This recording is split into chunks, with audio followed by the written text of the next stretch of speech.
Hey, what's up, y'all? Welcome back to the JESS MARSHALL Podcast. This week, we're going to sit with the energetic and awesome Courtney Hemsley. We're going to learn about her life story and talk about her entrepreneurship journey. Going to talk about a whole bunch of other stuff as well. She's got energy to beat the band. I hope you love the podcast. I think you will.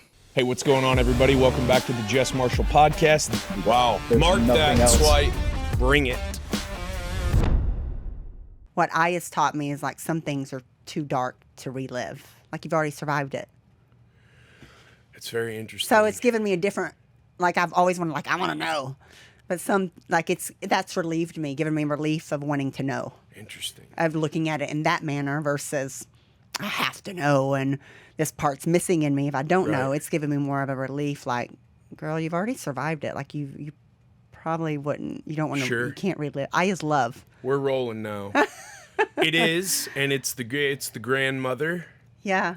I've had very deep conversations or experiences with people who aren't with us anymore. Yeah.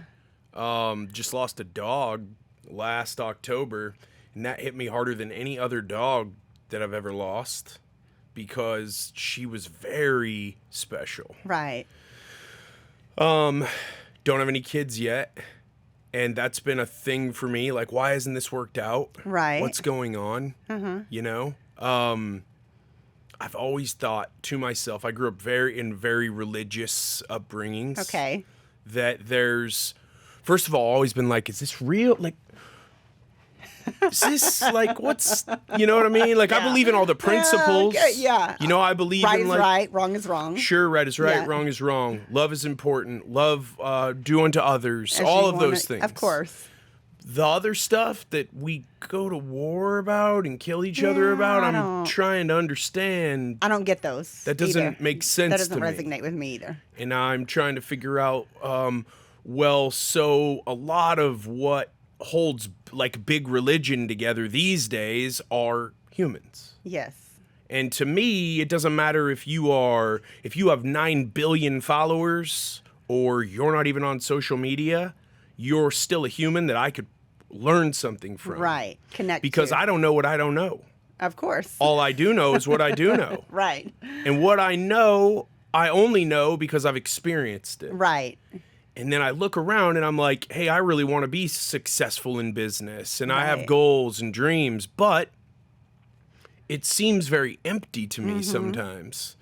I agree. And the plants have comforted that in me, like it's okay. Yeah. And they've made me see, like, you know, you do things, man, that help other people. And that's, for me, this whole weekend, it was taking me back, like, to forefathers or ancestors or past lives. I don't know, but it was weird. Yeah. And I got there really late because we had a Was it weird podcast. or was it truth? I See, think that's what I truth. found out about it. Yeah. If we stop and sometimes if we look at things or people, maybe even their actions, you're thinking, they're weird or they're like, what are they doing? But like the more I've gotten into the plant-based medicine and the Aya, you're just more free. Yeah. And I've like what I'm probably doing at this moment, if somebody was watching me or looking at me or stopping and feeling the rain, like how often do we? Yeah. Now I'm like, why am I running to? It's rain. Yeah. Like stop and feel it for a moment. Yeah. Like it's just given me a different depth of but if you would look at me when it's pouring down rain, I'm out if I happen to get caught in it when I'm out walking the dog at my 2 miles every morning. Right. And I'm just not worried about it walking in it. You probably look at me and think, what the hell? She's weird. But like, it's taught me to just be in the moment and don't worry about rushing to get out of it. I mean, it's rain. What is it going to do? You know? I think weird is the wrong word. Yeah. I think it's the only word that I know how to use sometimes when people will be like, so explain it to me. And I'm like, Yeah. I don't know. I can't. I don't know what to tell you. Yeah, it was so weird. I got there very late. Like everyone was already down. Yeah. And I was texting the main guy like it's way out in the middle of nowhere. Yeah. And getting out of Dallas on a Friday afternoon on 35 South is monumental. Yeah. Yeah. I mean, when I got there and then finally laid down on my mat, man, my heart was just you were just hammered. having to calm down. Busy week, getting things done, all of that, and I was. They gave me some heart medicine and some body medicine just to start with. Yeah. And then gave me the 2 combo chocolates, which was more psilocybin than ayahuasca, but it was a combo. Uh-huh. But in my first experience ever, I was definitely not conscious for part of it. I was asleep. Yeah. Then my second experience, I was conscious. And then this experience, for both experiences, I was awake the whole time. Yeah. But night 1, I was laying next to this stone post in this huge house, and it's a stone floor, and it was it was amazing. It was like me seeing the grandfather of my great grandfather, wow. like in his tribe, in his lodge, with all of his people sleeping, and he's keeping watch. Right. There's something very weird that wrong word again. Very interesting that I've started to wrap my mind around this keeping watch thing. Like do you watch any content ever? Shows on TV? Are you a no TV ever person? Rarely Good for you. ever TV. That's Rarely awesome. ever. I can just sing every song. Well, I can't really sing it well, but I will sing. You are, yeah. You I'm are a song. you're a. I love to sing. You're a song love ninja. Music, That's true. Everything. Yeah. Yeah. But no, not a lot of TV. But What got you into this? Was this something where you were searching and felt stuck? I was. I feel it's our responsibility as adults, regardless of what we've gone through in life. We've all had traumas, small or large, but it is our responsibility. There's so many adults that walk around and go, well, because this happened when I was younger, that's the way I am today. That's bullshit. It's lazy. Yeah, it's lazy. Well, self-work is hard. I mean, You think? And it literally kicks your ass and makes you feel worse before you feel better. And I've done all type of counseling. I've been big on I want to be the best me. I want to be better than what I came from. There's no excuses. I have to figure a way out to be the best that I can be.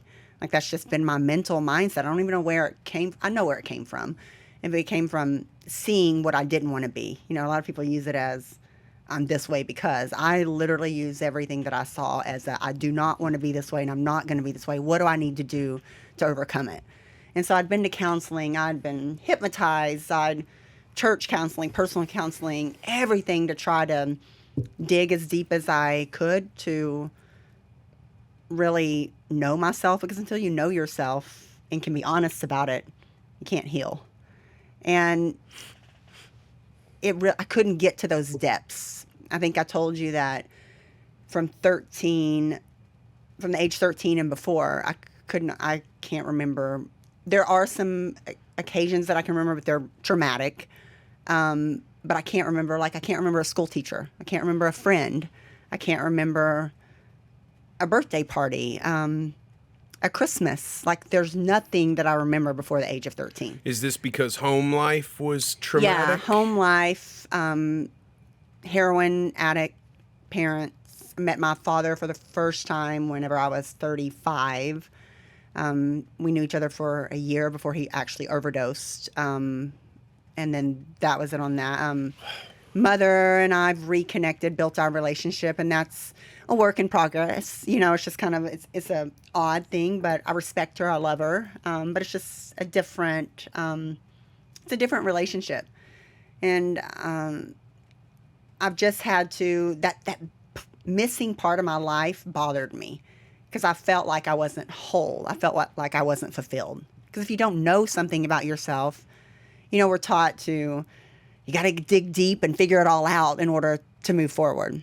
But just like that block still hasn't came there. That's why I'm looking into other measures. Yeah. So Aya did give me a release of The plant-based medicine gave me a release of not being so stuck on wanting to know.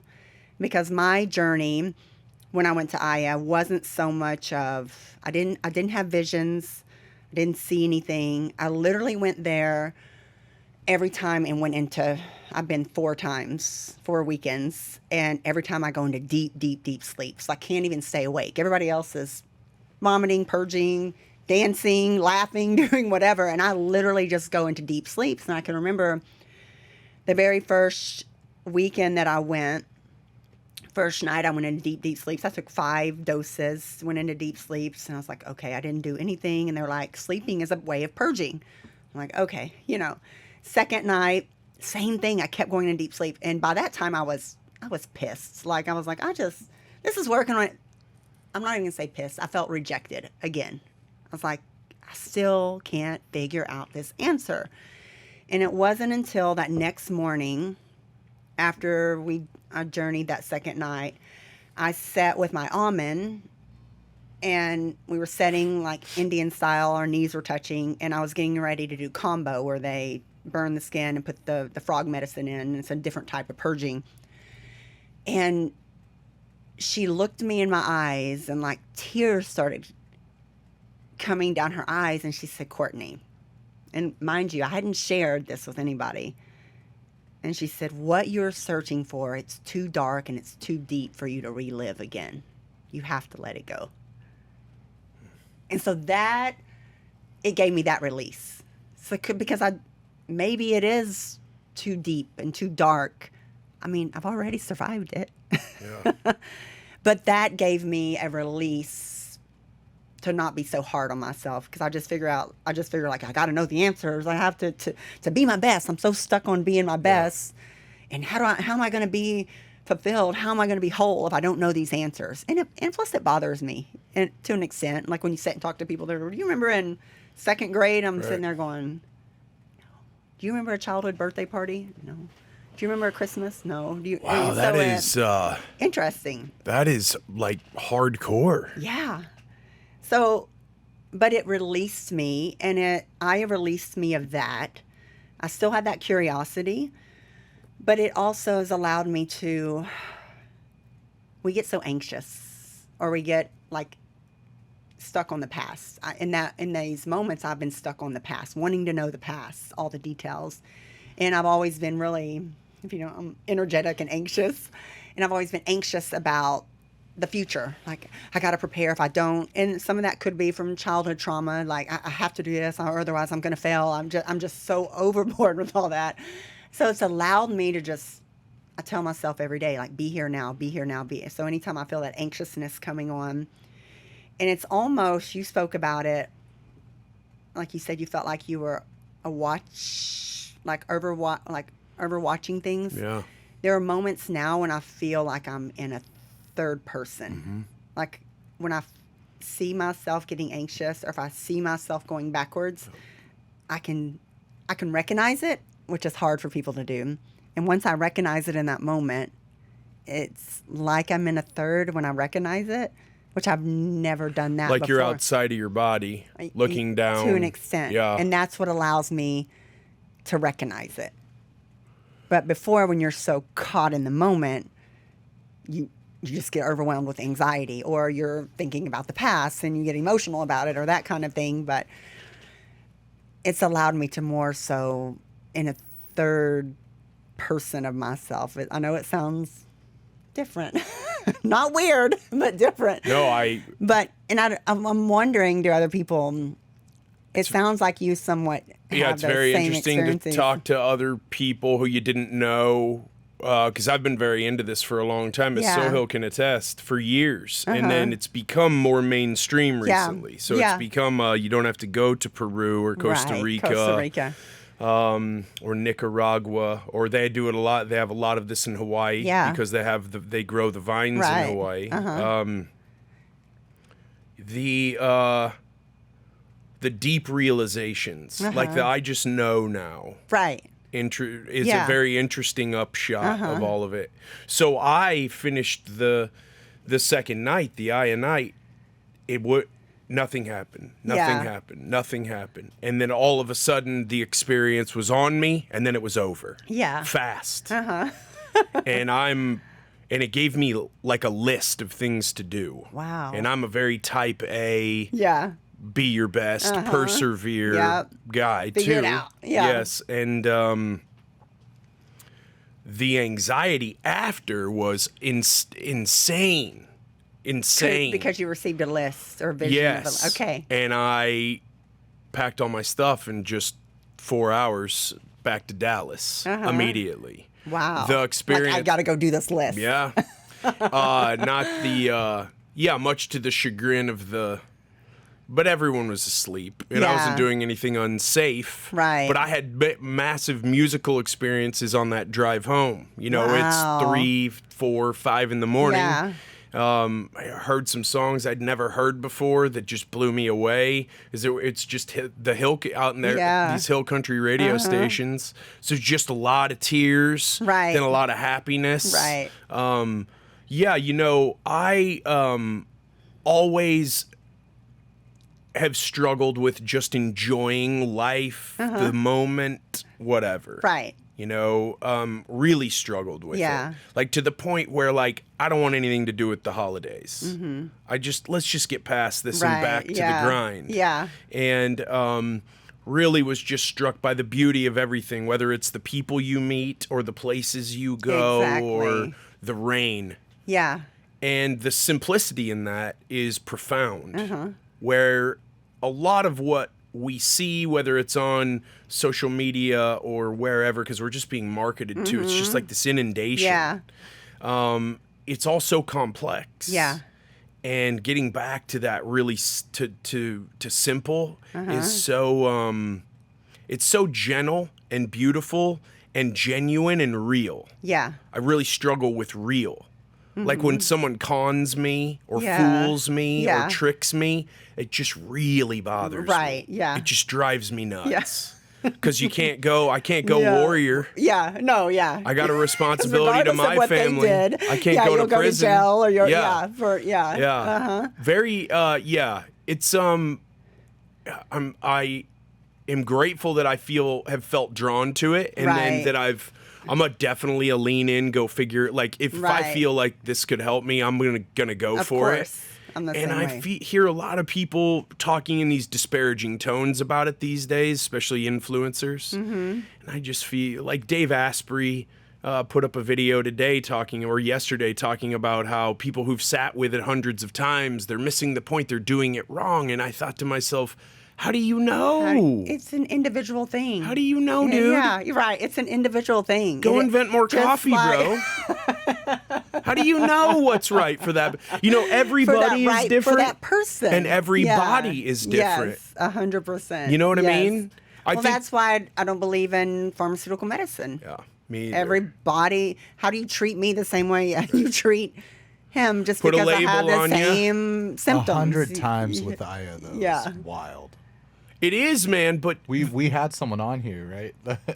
18 times in a year was our first guy who was on. I was just talking to him this morning, actually. Gonna go to Yeah. he moved to I've been Denver. in and 14 setting. that's 14, awesome. yeah. Since last August. Since August. Mm-hmm. 14 since August.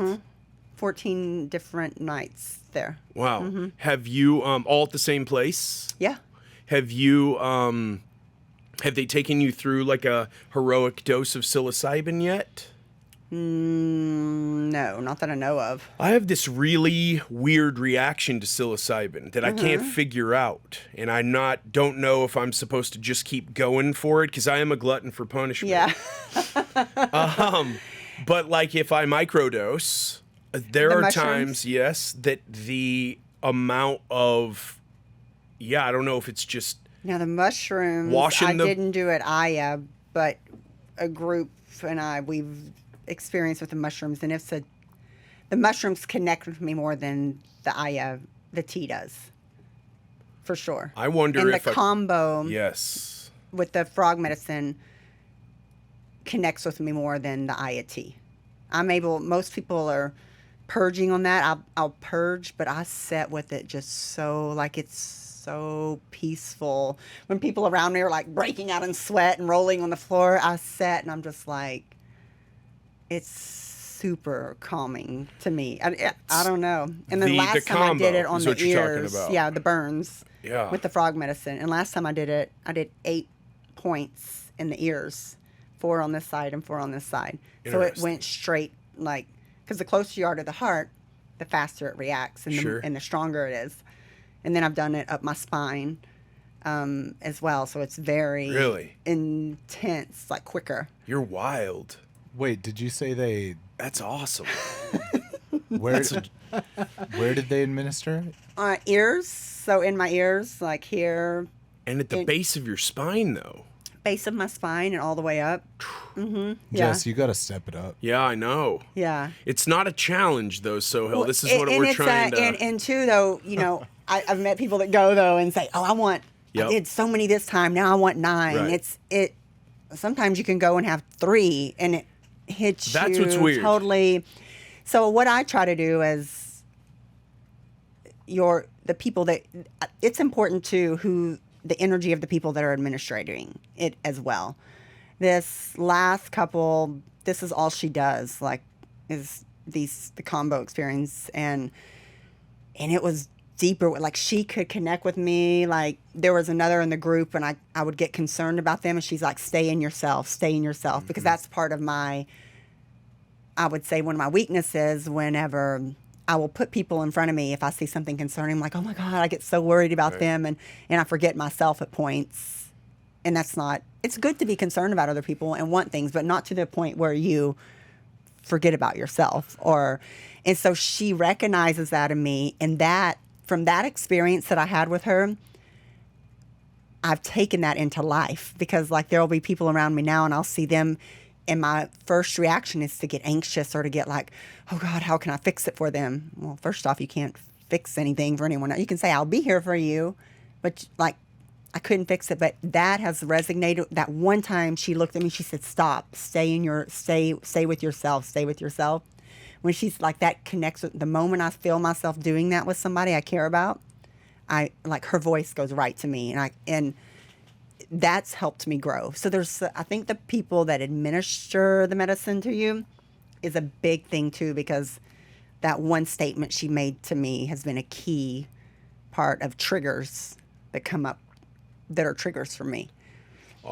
Is the demographic of the group that you're experiencing with, is it like 50-50 men, women? Is it all women? Is it all... It's men, 50, probably 50-50 men, women. It's a good mix, yeah. Not all women, not all men. Yeah. Mm-mm. My guide said for the eye, he wanted everyone who was going to journey on the T, wanted them all over in one area of this huge area. Protected space we were in, and then he put all of the other people over in another area, and he had me right between two ladies. So I want you right here. And I was like, no, I just want in the corner alone. Right. Yeah. He's like, no, I want you right here. And you have to listen to that, because they feel those energies. And he's on me about that, about being more trusting the process. Yeah. And willing to accept help. Right. Yeah. I told him, he started to tear up. I said, I don't have very many teachers or mentors or people who I like deeply admire in my life. And the night 1, but then especially night 2, I was really recognizing and remembering people who have helped me, and I told him, and I consider you to be, I admire you, and I feel like I'm a better person because I know you, and it makes me want to be a better person. Whenever anyone's told me, hey man, it was really good to meet you, and I feel like I'm a better person because I know you now. That feel good. Yeah, I've only had a few people, I think, have the awareness to say that, because we're all stuck in this shallow bullshit every day. I know it all, and I've got it all together. And or I'm going to figure it out, and I'm going to do it myself. Yeah. Yeah, I don't know. Have you ever sat with a journey guide that was a man, or has it always been a woman? No, there've been men as Yeah, well. interesting. Both. The guys who I talk to, especially the military vets, who will go, this guide who I consider to be a teacher now, who was just talking about, he does these veteran only groups, and they'll have like 3 or 4 people there to help. Yeah. Because these guys are just flipping out. Yeah. Oh, yeah. They're freaking that's out. All this is. There'll be 1 or 2 that administer, and then you have the rest, maybe however many, depending on, there's typically 1 to probably 3 or 4 people. So, and that's, they kind of oversee those 4 people. 1 administers, and the other 1 oversees. Have all of your journeys been inside? But where you can transition from in to out. There's a whole atmosphere inside the tent, but then you can transition outside. You're free to come and go within these facilitated areas. You can't go get in your car or anything, but you can go outside, and like I said, like the noise outside, the stars, everything's just different. It's just a different. Everything has an energy. Yeah. That speaks to you in some type of way. And I think that it's helps you recognize that even in people, I'm just more in tuned. Agree. To people now. Yeah. And a lot of are like, you have to be cautious. Not really. I don't really give a shit what people say. I mean, I do, but I don't. But people really think you're thrown off or weird when you go deep. And, that's one of my things. I'm like, where are my people at? Where are the people that get me or understand me? And it's really... I have no interest in shallow anymore, to be honest with you. I don't either. Yeah. It just doesn't hold my attention. That's what I'm saying. I can't... If you can't get to that depth. But when you try to go deep with people, like, it's almost uncomfortable. They're like, oh. Right. Like, what the hell is she? Yeah. So it almost feels... until you find your people... Like, I didn't know you had experienced Aya till... But, like, if I was coming here talking about it and you hadn't, you're going to be looking at me like, what the hell is she talking about? She goes and takes, you're going to go and do drugs all weekend? Or you're, like, people have told me, you do witchcraft? I'm like, no. I mean, but stay on your journey. I'm going to stay on mine. Yeah. But don't you see I'm a little more free? Yeah. So it's just kind of... The judging and the passing judgment on things we don't understand is very... It's very natural. Yeah, it's society. Right, I don't understand it. I've been told or I've heard.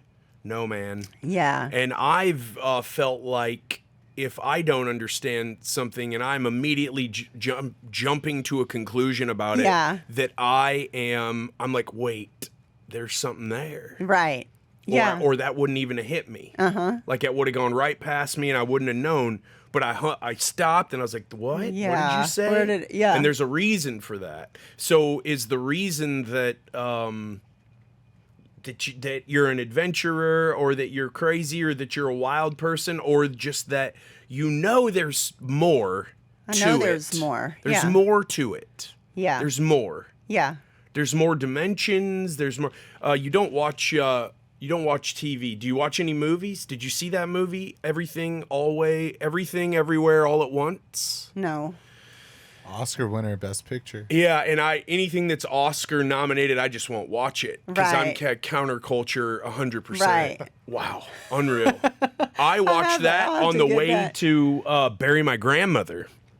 And it was like a profound experience. I'm on Southwest Airlines just sobbing. Oh, what is it? It was amazing. Everything, Everywhere, All at Once. Okay, I'm going to have to check that out. Yeah, it's very, very interesting. Check that out. I cried. Yeah, man. It got me good. Wow. But movies get me in a way they don't get very many people. Yeah. And that's because you're in touch. It takes a lot to... Again, I'll just go back to... That's why people don't go to counseling. That's why people don't work on themselves. They just stay in this mode of disguising it or hiding it or just not really living but surviving. So we talked about it. It's hard to go work on yourself. It's hard to, once you show interest, then that means you got to dig in and you have to be real. You have to be authentic. And I think that's one of the hardest thing for people to do. Because Well- being real and authentic, if you look up the definition of authenticity, being authentic is like you have to be true to yourself and be honest about it and be honest about it to others. But if you don't even know who you are yet, it's very difficult to be authentic. I go by, these are my pillars that I go, is, first self-love. You have to learn how to love yourself. If you don't love yourself, you don't know your identity, you can't be authentic and you can't own it. Because people ask me, how are you so confident? How are you, if you look at your past and you look at all the shit you've overcome, well, first off, that past, we hide our past. I spent many years ashamed of it. If I was sitting at a table and people talked about, where did you grow up and what did your parents do? I would have removed myself immediately because I thought, I don't want to have this conversation. Oh God, this is going to be a Debbie Downer conversation. Like, I don't want to be the one. I'm not going to sit here and lie, but I'm just going to avoid it. But when I was able to talk about it, and it took healing to talk about it without crying at a dinner table or doing whatever. When I was able to talk about it, it allowed me, that's part of my identity. That's who I am. And then being authentic, which means being honest about it and being honest about it with others, that's what allowed me to relate to people and own it instead of hiding about it. And it all came from, I had to go back and dig. Like, there were parts I didn't love myself enough and I couldn't accept those things. That's why I kept digging and digging, like, well, there's got to be more. I got to be better. I got to be better.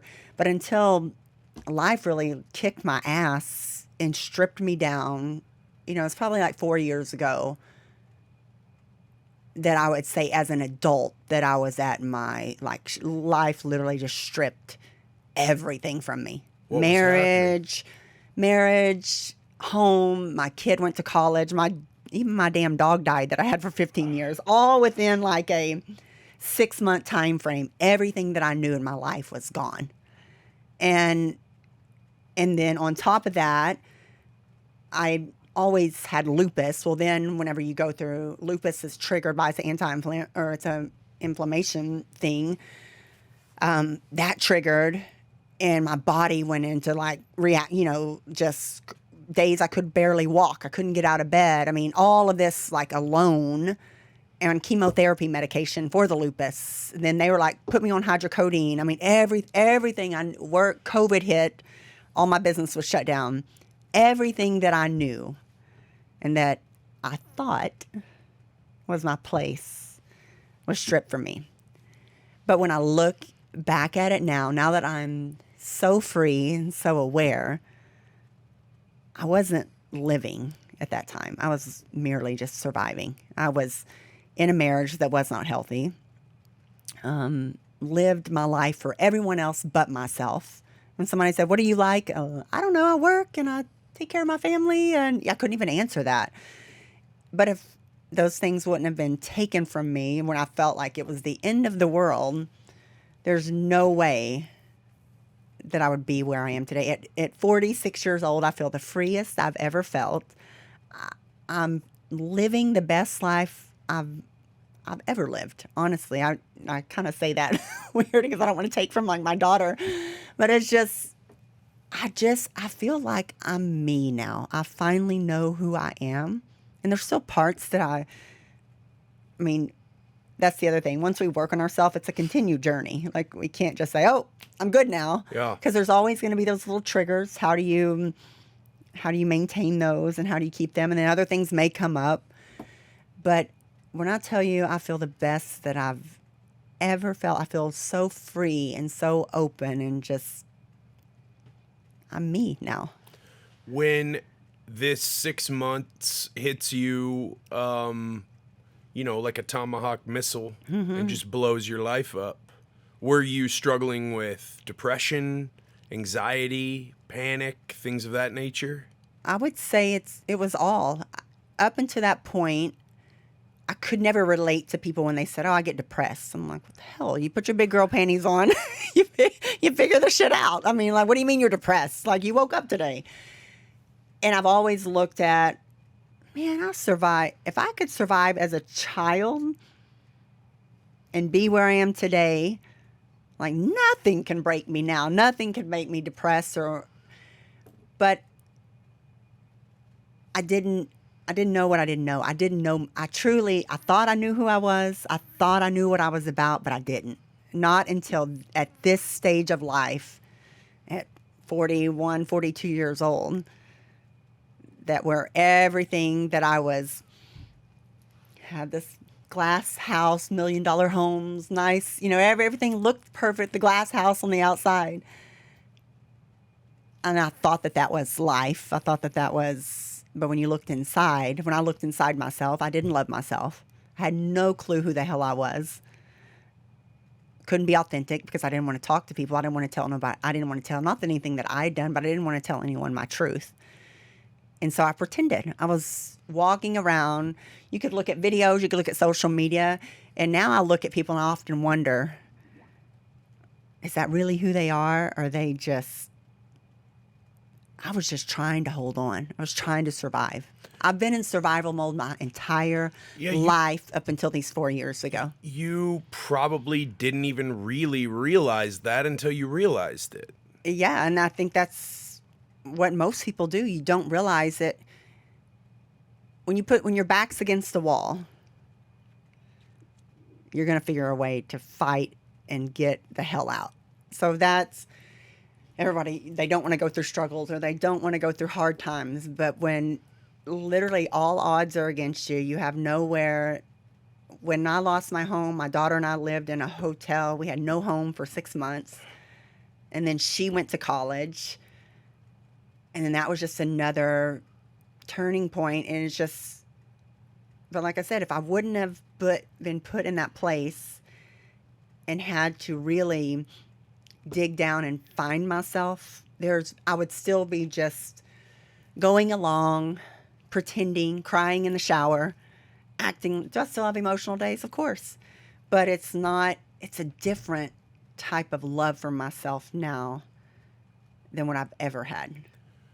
When some of the things that I've fought through and struggled through, including massive depression, which probably a result of just living a ridiculous high collision lifestyle, fighting and playing sports and just being just an all-American boy, right? Just running into everything at 100 miles an hour, and then that starts to catch up with you.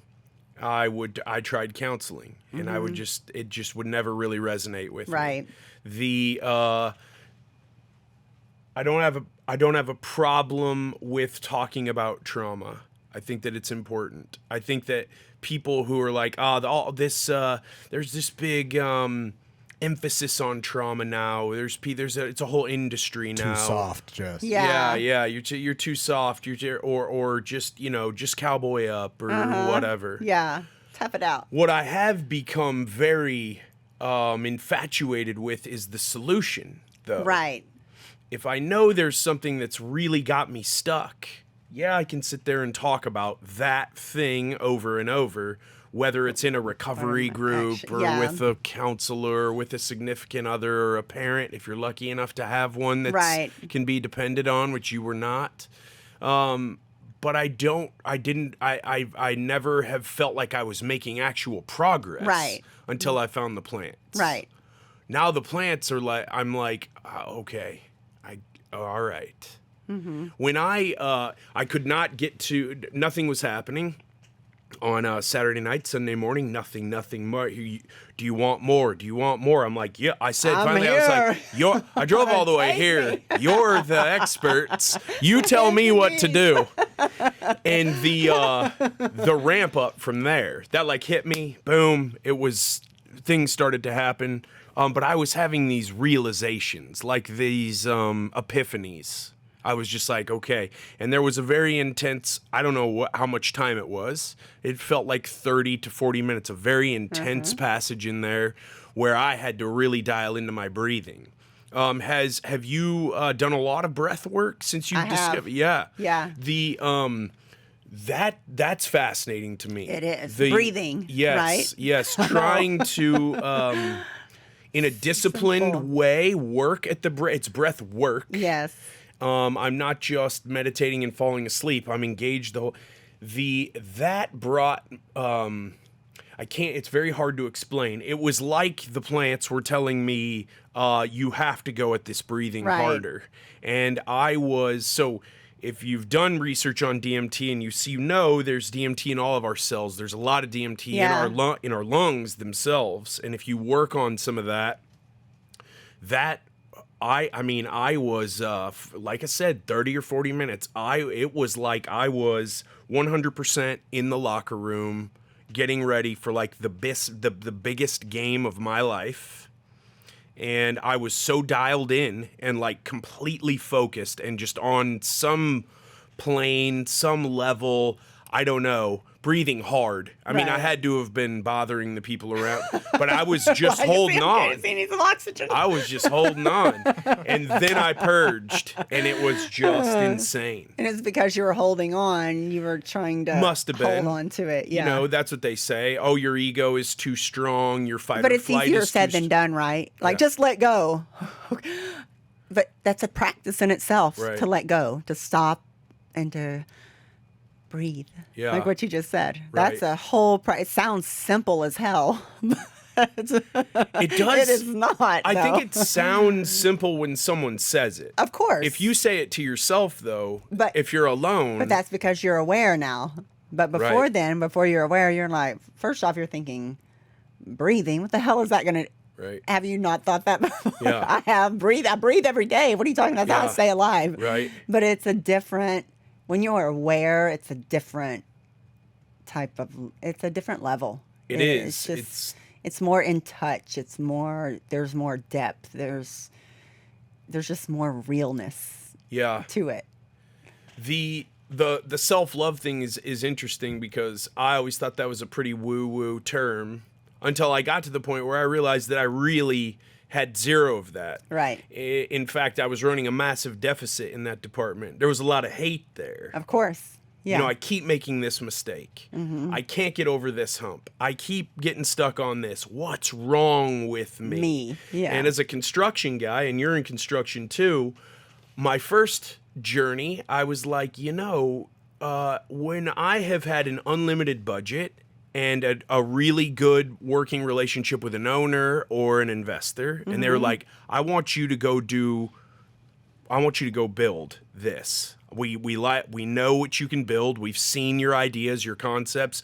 We know they're very off the beaten, but some of my construction ideas, some of the things I've built are very odd comparatively Right. speaking. They're not mainstream. And the architecture that I'm drawn to is very Different than eclectic. what- Yes. Yeah. Those projects stick out in my mind because I was able to actually be an artist. Yeah. Well, when I applied that to myself, why don't I take this unlimited budget of energy that I have and concentrate it on? I started to understand that self-love is not this decision that you make up, and it's not, I'm going to go get a mani-pedi. Right. That's not And I'm- self. That's just yeah, and because I'm you gonna want go- your hands to look good. That's right. I love that's those. vanity. Yeah, I love those projects where Yeah. I didn't have deadlines. I could be Right. inspired. I could be motivated. I could work. I could create. I think the realization when you come out of a journey experience and then you try to put it into words, it sounds so trite. Yeah. And it's an individual thing, just like you said, when you've gone to church or to counseling, they tend to treat everything as the same. Okay, we're going to do this. This is what I do with Bob. This is what I do with Susie. And we do the same thing with everyone. Right. Well, we're not the same. My emotions are the same. My trauma's not the same. My background's not the same. My depth isn't the same. And it's all in, once you're able to realize it's an individual journey for everyone and accept other people's journeys and their that's a big word that I've learned too, is capabilities. Some people, they're just not capable of doing what you need from them in your life. We have these roles: mother, father, wife, husband, whatever it is, sister. Builder. Yeah, builder. Creator. So every time you hear a role, you think they're supposed to act a certain way, Coach, do it this right. way, dress a certain way, act Yep. this way.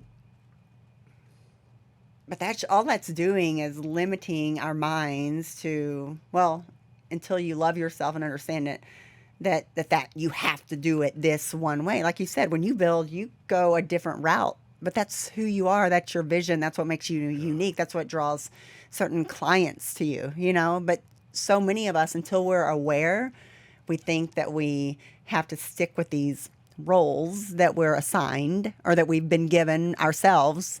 And the moment we fail on these roles, that we think that, oh, I'm a mother, I have to be home and cook a dinner every single night, we put all this pressure on ourselves. And the moment we think that we didn't do that, of this role that everyone has for us, or what we put on ourselves, then we feel like we failed ourselves, or our kids, or our husband, or our spouse, whatever it is. And then also we take that and we put it on other people. How often have you been disappointed when you're thinking, well, a mom's supposed to be here and be doing this, a mom, but one of the biggest things that have allowed me to accept more for myself and for others is capability. Just because you're a father or a husband or a mother or a sister or wife or whatever doesn't mean that you're capable of doing what that other. So it's really, like I said, it's just a different No, I'm picking up depth what you're throwing now. down. Like, what is their Yeah. capability? I mean, I may love somebody so deep and really want to be in a relationship, but if they're not capable, I'm really big on. It's the first question I ask the people, like, what have you done to love yourself? What do you do? And if they say mani-pedi or I go to the gym every day, okay, yeah, that's great on the outside, but I'm talking about to your heart, to your soul. Everything starts from the heart and your soul, and it talks to your mind, and then that's what releases everything. That's what causes, to me, pain in your body. Like if your heart and your soul are right, that triggers something in your mind triggers something within your body. So if you don't have your heart and your soul right, now that I know, like, there's no way you're going to have the capacity to be at the depth that I need you to be for me. Sure. Doesn't mean you have to match me, but your depth has to be a depth where you can go there and go deep into your heart, into your soul, and be open about it. Yeah, you know, and then when you, like for me, my experience with counseling or church or support groups or whatever has not been what I wanted it to be. Yeah. So don't put expectations, create resentments or whatever. Yeah. Okay, get the Right. fuck out of here with all that Yeah. shit. The thing about the plants for me is it just feels like so much more of a transformative experience to me, because there's a lot of emotions involved, but there's more than that. You can, like, to me, having grown up very into the church, the praise and worship session was, let's get everybody into this emotional state, and then let's get this message, this sermon preached down to you from a stage to convict you so that you do better Do what I say. or don't sin. And then what has always turned me off big time is, well, am I doing it right? Yes. Do you approve? Yeah, what is right? And who are you to approve? Prove And why does what it matter to me if you approve Right. of anything I'm doing? Yeah. See, Right. that's exactly, yeah. And there's a lot of this that goes on that's outside of just the personal improvement, counseling, help you get past whatever it is that has you stuck. There's a lot of this in, like, business. Like, I'm going to go hire this guru, this mentor, this coach. Well, then I feel like that would just put me back into this whole conflict of, am I doing this Where's right? right? Yeah. What do the experts say? That's what I'm saying. Like, just be you. Be And authentic. Be dial who you in. are. And be true about it. Well, if it is true, and because there's a lot more people than just you and me saying that this stuff works, then you're dialing into a force or a power that is greater, right? Which is a comforting thought, that isn't out there to trip me up or catch me or mess me up or hurt me. It wants me to be what I'm here to be. Then I think that it's a very interesting way of looking at things that, hey, you know, counseling might work for some people, and that's awesome. I'm glad that's Right. becoming more Yeah. mainstream too. Talk about it. You know how To many even talk about, yeah, men right. walk around with Oh yeah, all the weight of the world on their shoulders. They don't want to tell Yeah. anybody. It's probably not sometimes the best idea even to discuss that with your significant spouse or- other. yeah, right. You know, that's not a true man of a household, like they have another level. And I'm giving all respect to men. When you are carrying a household like you're not saying supposed to, but the way that I would know of a man, true men that I know and that care, like, man, you have a lot of stress. Like it is your responsibility as the man to make sure your wife is good, make sure your home is taken care of, the expenses, when it like it all goes up. do your children feel not just provided for but also protected and yeah, at ease right, and comfortable and right. not on edge because Yeah. dad's on edge. And how That's do tough. I act when I get home? Like, women have responsibilities too, but I feel when a man is doing his role as a man, what he should be to his wife, to his children, to his family, it's a big responsibility. And there are, like what you said, there are a lot of men, and that's why me as a woman, as a single woman, it's hard for me to get in that place with men, because I'm like, what are you doing to work on yourself? What have you done to dig deep down in your heart and your soul? What have you? And they're like, well, I don't do that. And I'm like, well, why not? Sure. But it's just not a accepted. Maybe it seems like they're not as strong, they're not as tough, or they don't have their shit together. But really, you have your shit together once you can go back and get your shit together. Well, I think a lot of guys look at a lot of your yoga, your male yoga prototypes or your male meditation prototypes, and a lot of guys are like, well, that's not me. I would never be caught dead. It's that judgment. It's that Right, judgmental judgment. thing. What I think is excellent. Look up to the guy a lot. A lot of people do. I'm not special for looking up to him, but the perspective that Joe Rogan's brought to all of this, in my opinion, has been highly beneficial. Yeah. Because he's kind of a man's man. He's a hunter. Yeah. He's funny, but he's also interesting and curious. And he's having people on, whether it's Aaron Right. Rodgers or he just had Derek Wolfe on. Derek Wolfe's a fascinating cat. Played for the Broncos and the Ravens. Unbelievably physical defensive tackle. Yeah. Interior defensive linemen are literally some of the most savage humans walking the course. planet. And he's talking about these experiences that he's had, where he's trying to figure out his place, where he's interfacing with ancestry or past lives or whatever. And you just think, man, the more dudes who would just talk about this, who are regular dudes or who are macho dudes, I think the more it would help. In 1965, if the United States government hadn't outlawed the research of psychedelics, Right. just think about how many servicemen would have come back from battles Oh, that they didn't make for the decision to sure. go fight. Yeah. That they were fighting even under false pretenses. We're going to fight these people because... You don't even know what you're fighting for. And the Yeah. truth behind that was revealed years later to be... And they're coming back having seen atrocities and... Yeah. The number of suicides that could have been avoided just by taking something that grows out of the ground is staggering. Well, that's pharmaceutical. They weren't. Right. How does medicine? Has anybody make money off a root? Yeah. Or a vine. That's our world we live in, unfortunately. There's just, Was there someone that came to you and said, hey, I can see you're struggling and I've tried this and you should try it? Or are you reading or are you web searching? Reading, and a friend that I know had went and experienced, and they have known my journey, known my past, and they know that one area where I was like, this really bothers me that I can't, get past this or understand it or really dig in and figure it out. And they introduced me to it, and I've been open. I'm a very open-minded. I try not to be judgmental of, hey, if it works for you and you can be your best, then by all means go do it. As long as you're not hurting other people or hurting children or, then Sohail, how many really... times have I said that line? I've literally said that line 500 times since I started this podcast. Yeah. I believe it. Like, I don't care who you love. I don't care what you do. Yeah. I don't care. Whatever you do, if it makes you happy and Right. you feel your best from it. And you're not hurting anyone. And you're not hurting anyone Right. else. Like, woo. Or yourself physically. Yes, I love you for it. Yeah. Congrats to you, man. You're brave, because more people will not do out of fear of judgment than going and doing what they feel is right for themselves. I mean, most people are going to stop and not do what is right for themselves because out of fear of judgment.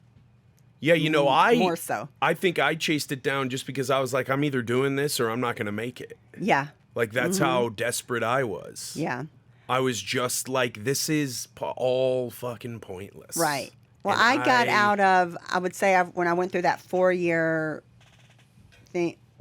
time where my whole life was redirected, rerouted, actually moved to a purpose versus just surviving. I'd gotten out of the depression state of it,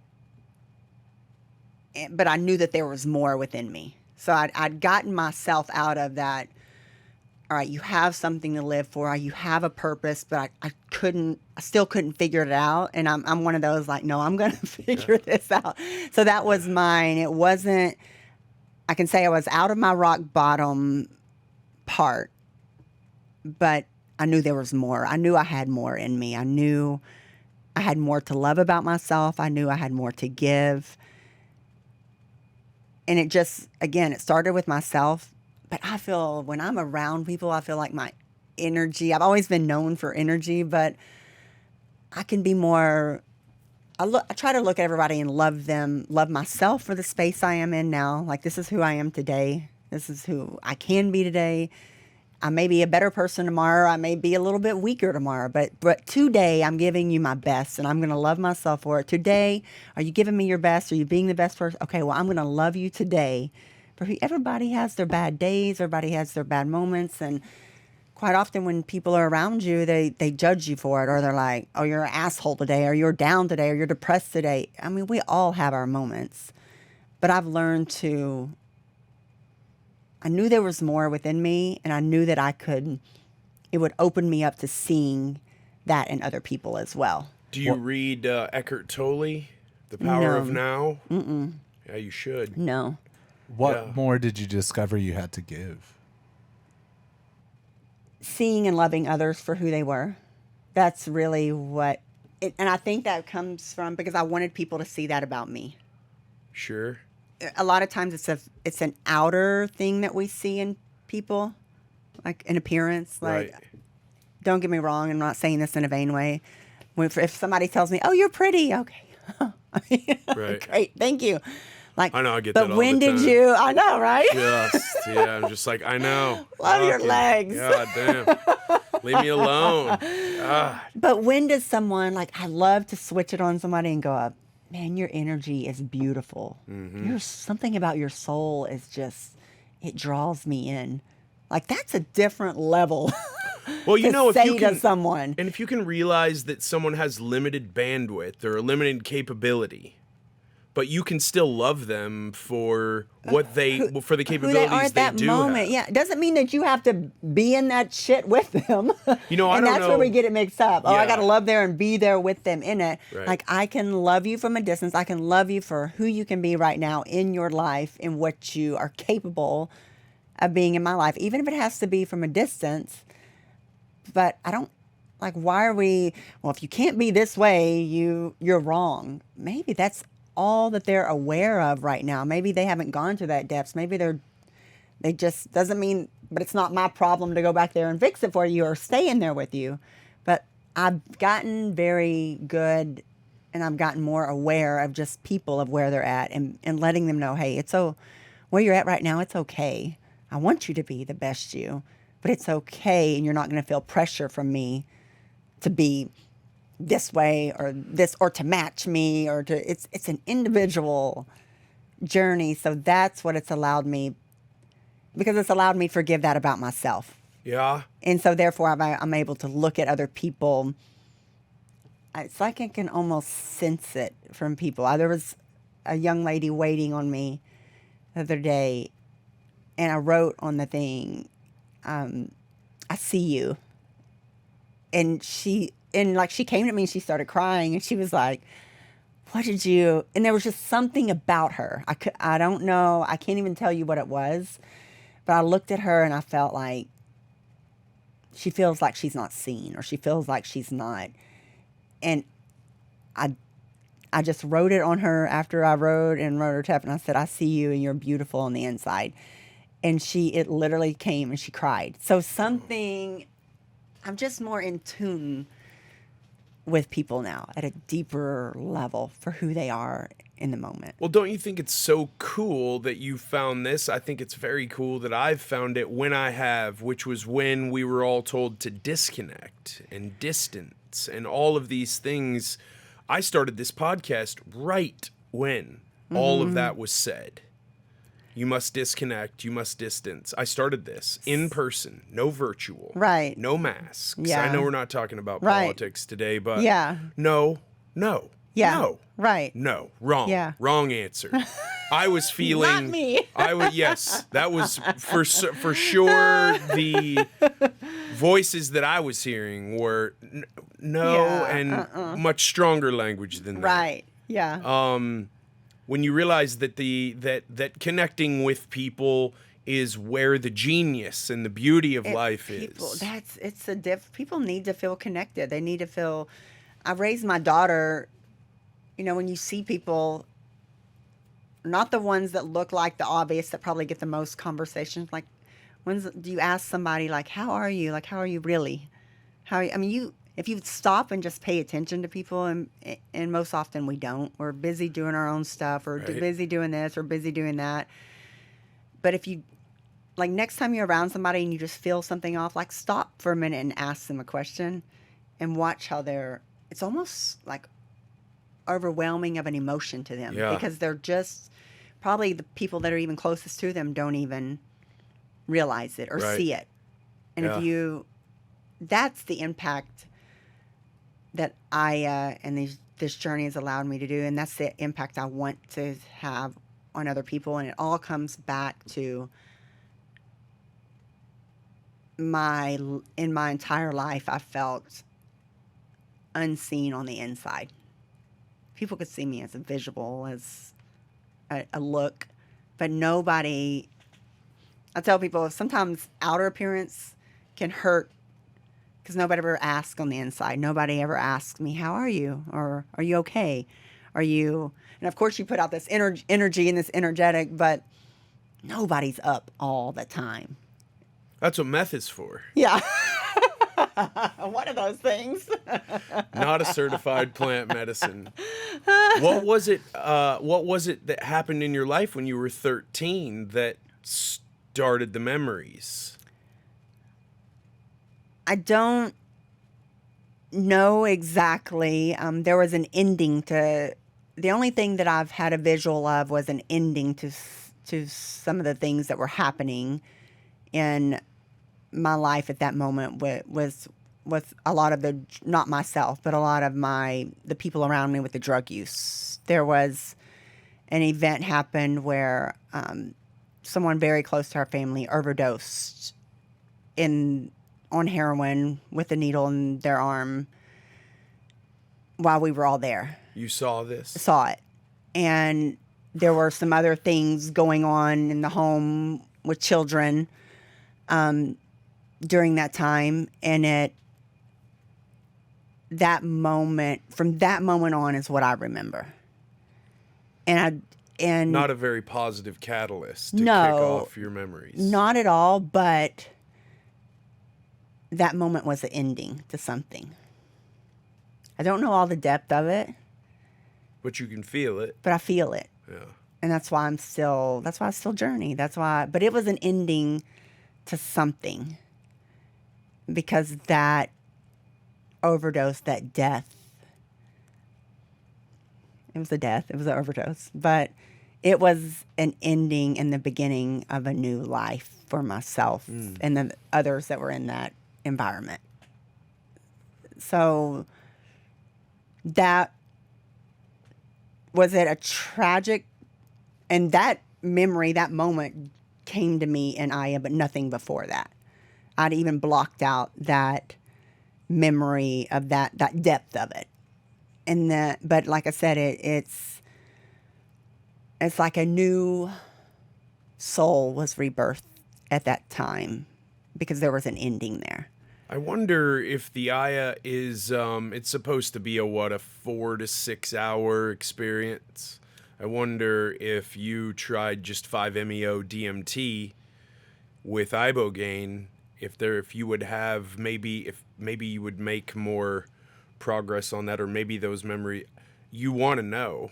Yeah. You can't stop from wanting to know. Right. Yeah. I have found some just unbelievably beautiful memories. I thought of one of my mom reading us a story. I have a younger brother, and 2 younger sisters. My mom would always read to us. That was like if we went on a road trip, like a 10-hour road trip, she would read to the car out of a book, right? Just remembering things like that. Such precious memories, right? Mm-hmm. Just very... but then other things that I'd completely blocked out that were not positive. Right. That you're just like, whoa. The DMT, as I understand it, is even less tangible. It's even less, it's even more ethereal. It's happening so fast. Yeah. There's so much happening in 20 minutes. Process. Yeah. Downloads. Mm-hmm. Yeah, and that is one way that I've started to just relate all of this. Hey, we update our phones. We don't think twice about that. Yeah. This is... When do we stop and update ourselves? Yeah, this is a software update. Wow, yeah. You know what I'm saying? So true. You could go read every book and gain all the head knowledge in the world. Watch every YouTube video, listen to every sermon, every Tony Robbins talk. With it. Right. Like, is it actually getting into me? Yeah. You know what I'm saying? Right. And at a certain point, we meet great people like it sounds like you've met who've helped you stay dialed in, who are experienced, right? Because experience is knowledge. Everything else is just information. I mean, Einstein said that. Now that we have this, there's so much information flying around all the time. Yeah. And yet we have like 90 to 110 years to get as much experience in as possible. Right. And instead of like, man, this life is drudgery and a bummer, and it's not what I wanted it to be. I don't know, man. I mean, we sure control a lot of things in our life. Do. And we don't realize how powerful we actually are. If you did control every single thing that you ate, drank, thought, said, listened to, did, the way you react to everything, the way every thought comes in and you say, yes, this is the time for this thought. No, this is not the time for that thought. Right. The amount of control that you actually do have when you feel totally out of control. Yeah. It's interesting. It is. And also, you know, if you believe that, like, in life, we each have a calling. I believe that 100%. Or a mission. I believe that. Or we were made fearfully and wonderfully, some passages say. Or we evolved, or it just happened. There's no way it just happened, in my opinion. No, I don't. There's just no way. Yeah. Then to be carrying out your calling in full and know that you are, not wonder anymore, why am I here? But I'm here because. Right. That things just take on different. Do you feel like you know your full purpose right now? No, but this weekend was just so much different than any of the others have been. But doesn't it feel good to, like, I still feel like, and then my question now is, is there an ending to our purpose? Like, there's always, okay, I conquered this part. I've had this feeling. I was able to share it, or I was able to love somebody else or experience that and look at someone else different. But now there's something more. Like I'm having those, not more as in like I want more and I need more, but like I feel like once you've been in touch, like I just see things differently. Like I'm more aware. There's more like, oh, I didn't. Now that we can stop and slow things down, it's just like no, totally. I'm not so like this is what I was born to do and this is what I'm going to do and I've got to follow these steps. When I've always been because I'm very like OCD and everything has a time, a place, and everything. I'm just more in an organized way, but just more free to go with the flow. Go with the flow. and see what happens. And Have you not studied be- Buddhism at all? I haven't. No. I was in this retreat trying to fix my depression. Long one, several weeks long, and my counselor recommended that I read a book called Siddhartha, and it's about the river that life is. Yeah. And I just kept realizing that at so many turns in my life, I've stood in the river and tried to hold the river back. Yeah. Or I've stood on the side of the river and tried to build a dam so I could make my own lake. Yes. Instead of just going Flow. with it. Now, does that mean be disorganized and not keep your commitments and not be good at things and not explore your talents? No, it doesn't. But it also means that instead of dwelling on missed opportunity, I lost that sale. That deal fell through. But was it really, or did you? Or was there a way, way bigger plan? Exactly. And because that didn't close, my time is still free, and then a bigger and better opportunity came along. I was able to recognize. Yeah. The alignment wasn't right. Now I feel like that's overly used, that term these days. It's like some of this pop culture. These terms like gaslighting or emotional intelligence or just these things that just get overused. Yeah. People don't even know what they're saying. Right. But alignment to me is a river. It's a current. Everything is flowing somewhere all the time. Life is not stopping. No. It doesn't stop. When I couldn't see for like 4 days because I got my eyes fixed or whatever, I was like, this is crazy. And it's not Right. stopping. The other thing that I will have now are these just very odd, what I believe to be psychedelic experiences when I am not microdosing, when I'm not sitting with Aya or mushrooms or anything. For example, when I got my eyes examined, they dilate your eyes. My eyes are very sensitive to begin with. And I was driving home and I was just absolutely floored with how ungrateful I am that I have sight. Can you imagine life without sight? Yeah. Just try taking it away from yourself for like 2 or 3 days. Just a few hours. It's unreal. It's unbelievable. Yeah. And you're just like, okay. The gratitude that I feel like I've come away from these experiences with is much deeper than just, I have a gratitude protocol every morning. I say 5 things, which is great. That's an awesome starting point. But it's much more than that. It is. When this stuff is coursing through your Right. body. Yeah. And life is a continued journey. If we think that one thing we go do is going to be the fix to it all and going to be the answer to it all, then like you said, it's like the water, the river. There's constantly going to be a flow, a movement, a rock, a dam that's built and pauses you for a minute. Maybe you're paused for a minute because there's something you really need to dig deep into at this time. And I try to, instead of getting anxious about things or getting overwhelmed, oh God, this isn't happening how I'm wanting to happen. Like, okay, what in this moment am I needing to stop and see? What am I needing to learn in this moment? Because like I said, biggest example I can use is the rain. How often when it rains, we run like hell to get out of the rain. Like we're going to melt. We don't want to get your hair wet We're going to melt it's the end of the world. But like, whatever you're going through and that, like, stop and feel it for a moment and see what it's trying to teach you. See what you can gain from it that you can take and move forward. That's what I really learned. Instead of trying to hide it, push it down, do whatever, run out of the rain, stop for a minute, feel it. Like, what is this teaching me? What am I going to take from this? How can I help someone else with this? Who else is going through this that needs to hear, like, I see you. I feel you. Well, that's the words. You can get through going through. Yeah. Because so much of life now is around, over, under, away from, no. Yeah. Right? It's distract yourself all the 100%. time from whatever you're feeling drawn to or sad about or passionate about even. Yeah. I want to do this. Well, it's not going to pay you for a long time. I still want to do it. I'm going to do it. I feel like it's what I need to do. Going through things, sitting with it, feeling like, okay, something way bigger and stronger than me has my back, and it's going to be okay. I'm in a safe space. Mm-hmm. It's going to be all right.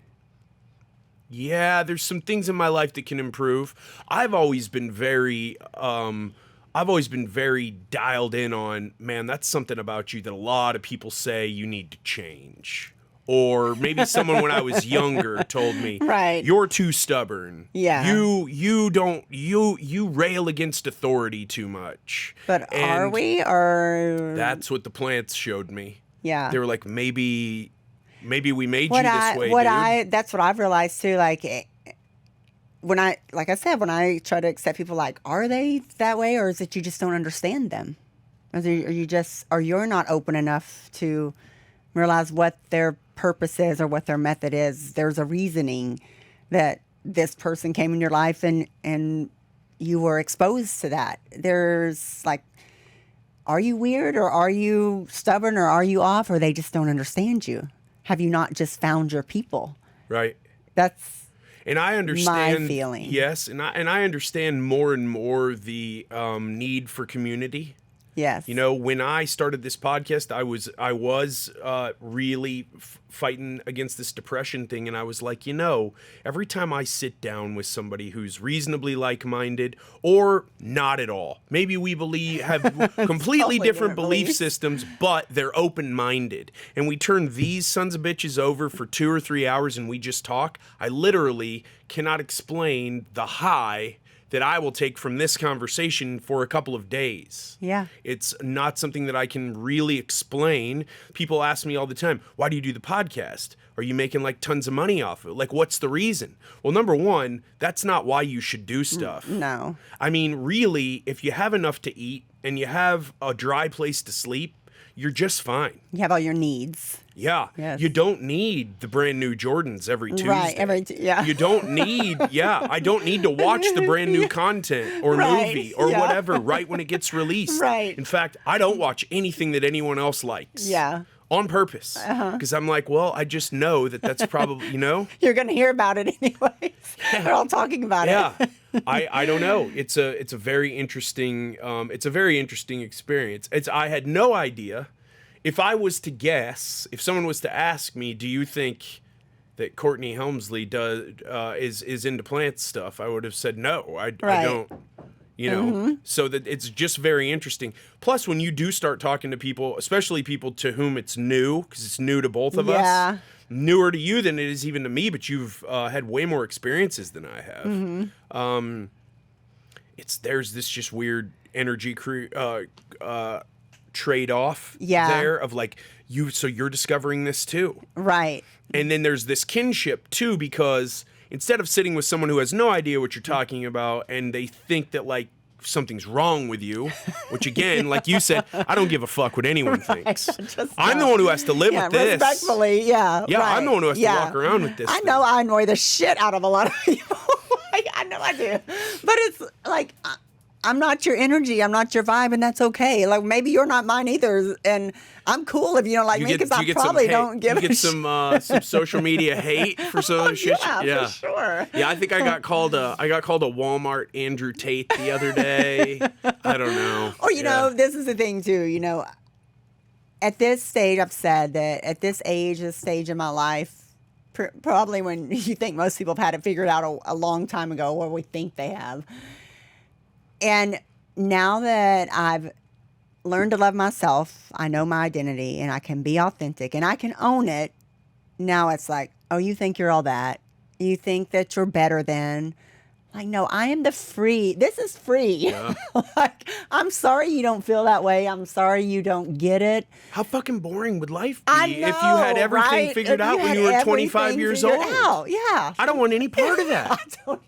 I literally don't want any, but that I sounds like don't. the biggest fucking drag in the world. Yeah, exactly. So I got to go punch in at my job. I get 2 weeks off, right? And my life or I just... was set up in life financially, or everything was... Well, and then like the highlight of my life are Cowboy games? Like, yeah, no, I have no interest in that. Yeah, what's exciting? I'm tapping out on that immediately, like so fast. You can't, like, that doesn't... Exactly. That has no appeal But to me what at I all. find is that people they're annoyed a lot of times by this energy. And it's just because they haven't found it within themselves. And it's almost like when I'm so in tune to vibes now and energies. Yeah. That it's almost like it's a challenge to me. Like, all right, I'm gonna make you smile, and you may not get me, but you're gonna walk away and be like, damn it, she Got under their skin. She made not under their skin like in it to antagonize right. them, but like, you know, like I don't want to like I really don't want to like her, but at the end they're like, all right, well, she's all right. You know, I mean, like that's a. What's this done for you in business? Oh, it's done so much more for me in business. I would say these last 6 months, I've taken on less clients, worked the least I've probably ever worked, but I've been very focused on who I'm working with and putting myself first, something I've never done. I would work 18, 20-hour days for everyone else, no sleep for myself, no working Saturdays, working Sundays, doing everything for everyone else. The moment I learned how to love myself, found my identity, and could be authentic about it and own it, I put me first. And I'm very, like, I'm more in tune with those parameters now. And it's crazy how my business in these last 6 months has grown tremendously. And like I said, I work with a fewer amount of people. I work the least I've ever worked. But that's the difference. I love myself. I know who I am. I can be authentic, and I can own it now. I have my boundaries. I have my respect, and it's 100% grown I'm sure people can feel it. It's a different confidence. I mean, there's some that are hate, like I said, like, oh, she thinks she's all that. No, I'm just free. And I'm sorry you don't know that about yourself. And do I know everything about myself? Are there still some obstacles that are going to come up? Hell yeah. I mean, I'm human. But I'll be damned if I'm going to let it get stuck there. I'm going to pay attention to it. But I'm not going to get stuck in moments. I will not allow myself to be second again. And it's not out of a selfish way. I can't love you if I don't love myself. I can't love and work for my clients if I don't love myself. Like, and it sounds, like we said, it sounds so easy, but it's hard work. It's deep diving, and it's continued work. There's days that I'm like, okay, I don't love myself, but what do I do? How do I get back there? Do I meditate? Do I carry these beads? Anytime I have a moment, I touch the beads and I have little staples that I say, you know what I mean? There's just little reminders, because once you're aware, then it's just staying in tune with that. Yeah. And protecting it. Right. Where did the endless ambition come from? Was this something probably that was spawned from the tough upbringing, and that I'm going to prove, and this is what I'm going to do, and my achievements are the way I keep score of whether or not my life is a success? It was never a scoring. That's one thing I've never done. I've never compared myself to anyone. I've never been jealous of anyone. Now, there have been rooms, I mean, like, damn, I want to know what they're doing. I want to pick their mind. I want to be in that room. I want to, even when I was younger, just getting in construction in my 20s, like, oh, you want to only be around certain money people? Well, yeah, I want to learn. I want to be who they are. I'm sorry if you think that's a gold digger or whatever you think it is. Like, they aren't giving me money, but I want to know, like, what is going on in their mind. Honestly, it comes back to, you know, like I said, I'm very big on, we can look at our childhood or traumas and say, I'm this way because, and use it as a negative. I use everything, and still to this day, that's how I practice. I use anything that has happened as a lesson or a blessing.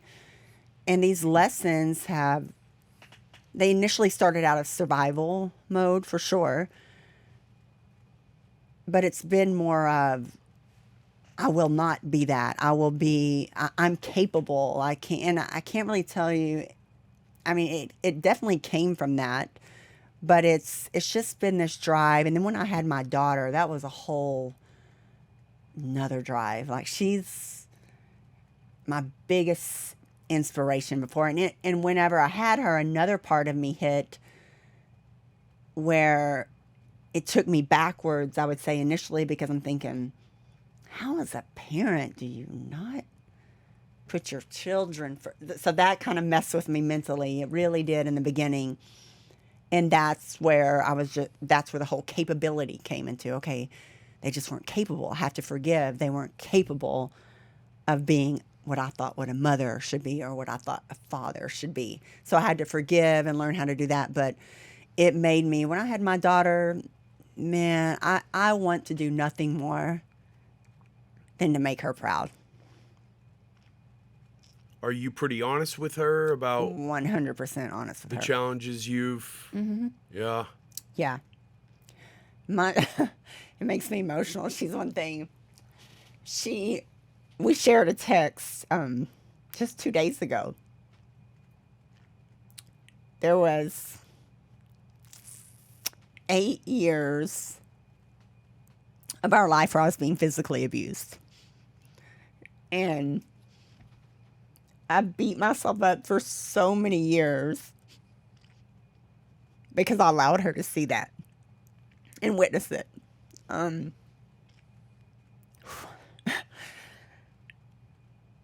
And I had to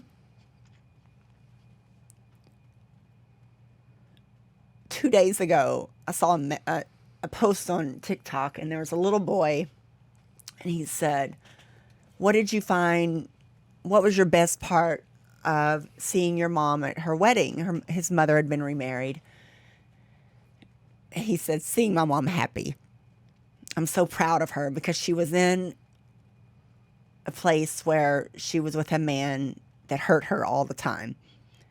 And while I was living that part of my life and my daughter was witnessing it, I couldn't see it in that moment because I was in it. I didn't realize. I thought, kids, we think we can hide everything from them.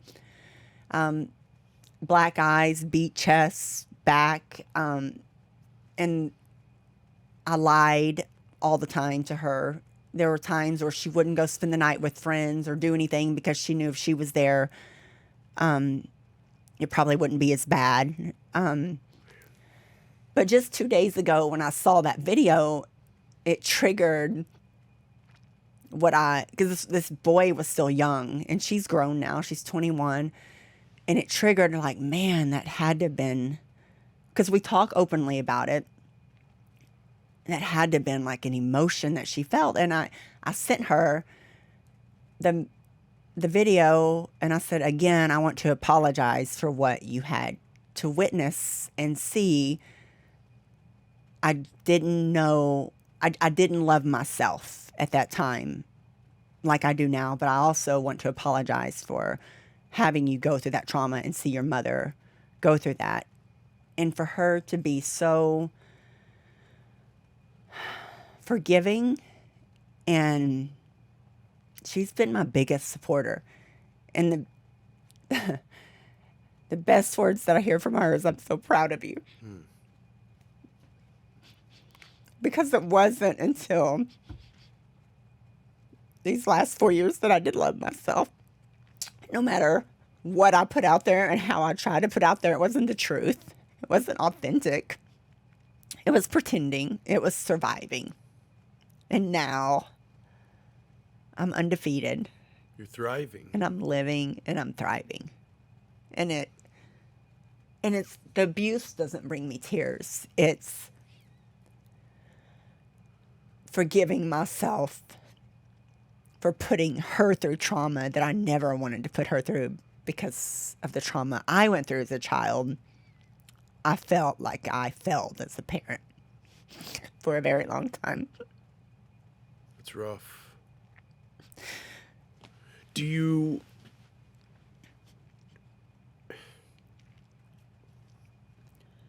you feel for a long time like you deserved what you were getting when you were in this abusive? No, I never felt like I deserved it. I was scared to try to get out of it. It was so,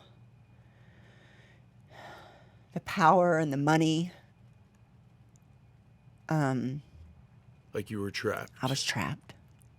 And it wasn't until I went to, I wouldn't talk to anyone about it. I would avoid going to see my brothers I can remember one Thanksgiving going to see my brother and had a black eye. And he was like, I'm going to kill that motherfucker. And I was like, oh my God. I wouldn't talk to anybody. She was, and like, golly, I look back on it and like, how like stressful was that for a child? Like she was the only one that really knew what was going on in our home. And I would think about leaving, and it was just always so, the money and the power made it almost impossible, no matter what I said. And I went to, and I got guidance, and they said, listen, what is his drive? And I said, money, power. He's like, and I had videoed, and I had recorded and saved pictures, and I'd created a folder on my computer, and I told my daughter, and I told one friend, something ever happens to me, please go here, and this will be why I'm not here. Oh, that's heavy. And I told... You feared for your life. I did. Often? Mm-hmm. And I can remember, and this is what made me go, actually, I was like, I have to find an answer. He's literally going to kill me.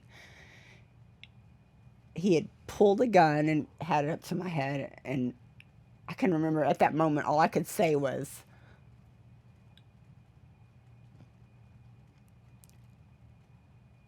all I could think about was my daughter. All I could say was, my daughter's upstairs, please don't kill her mother. That like snapped it out of it. But I knew in that moment, if I didn't figure out a way to get out, that she would not have a mother. It just kept getting worse and worse. Yeah, it kept getting worse. When I was able to tell him his biggest power is money, his biggest power is this, he said, you said you have a folder with everything in it, right? I said, yeah. He said, does he know that? And I said, no. He said, send him that folder and tell him, just do this and tell him, if you don't leave me alone, if you don't let me out of this and you do this to me again, I'm going to share this information with all your money sources, all your clients, all this, all that. And when I did that, it was that simple. It was over. Like, I didn't know where to hit him at, and it was the money. Yeah. He was so afraid of losing his power and his money that instantly, like, did it. It was done from that point on. How did you find this person that gave you this wise counsel? It was a pastor in a church, and I didn't grow up in church. I'd never experienced church. I never went to church, but they say we go to God 2 times in our life, and that's when we're thankful for something, or when we're scared or fearful of something. And I was scared to death for my life, and I like I said, I knew I had to figure out something. And that was it. Like, I had to, but it took me just like, where do I was so afraid. And, they tell people all the time, just leave and you do this. And like, they just don't, nobody gets it. When you're scared to death for your life, I wouldn't really say so much for myself, but for my child. Like, I just, like, how does she grow up without a mother? How does she... Well, and then you... How does she live without, You didn't matter to you then, though. No. If I mattered to me, I would have never... If I loved myself after it happened the first time, I would have removed myself. Because it never starts... It gets worse and worse. And that's the mistake that anyone being abused, men or women, men get abused too, is that, it's just this one.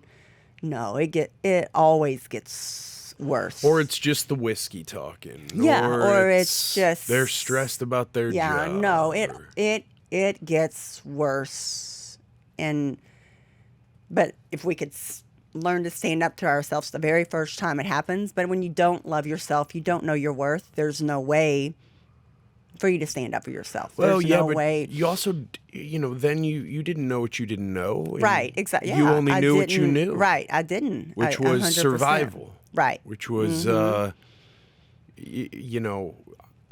can take it. Right. We need a roof over our head. Yeah. And I felt like I could take anything. I've survived everything in the world, but I couldn't. My daughter's my trigger in a good way. I can't take disappointing her. I can't take letting her down. I can't. She's my biggest motivator, my biggest accomplishment.